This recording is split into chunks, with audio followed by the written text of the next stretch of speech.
কিছু স্মৃতি কখনোই ভোলা যায় না।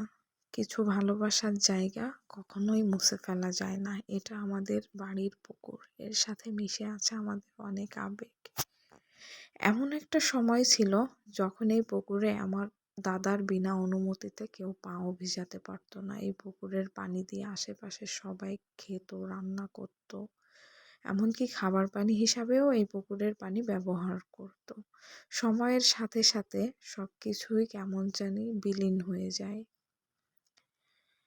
আমরা যখন ছোট ছিলাম, আমাদের বাবা কাকাদের অনুমতি ছাড়া পুকুরে আমরা নামতে পারতাম না, কিন্তু পুকুর এখন সম্পূর্ণ নষ্ট হয়ে গেছে।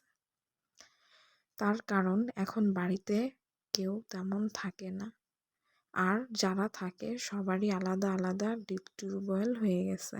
এই জন্য পুকুরের পানির তেমন প্রয়োজন হয় না।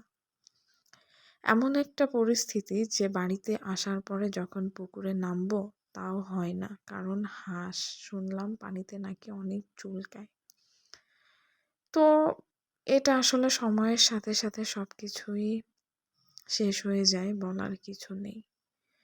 তো খারাপ লাগতেছিল খুব, এই জন্য ভিডিওটা করলাম। আসলে সন্ধ্যার সময় আমরা ঘরে থাকতাম ছোটবেলায়, আর বাকিটা সময় আমাদের এই পুকুর পাড়। এই যে ছোট বাচ্চারা যেরকম ঘোরাফেরা করছে, আমরা এরকম ঠিক খেলাধুলাতেই আমাদের হতো। তো মন খারাপ হয়, কিন্তু কিচ্ছু করার নেই।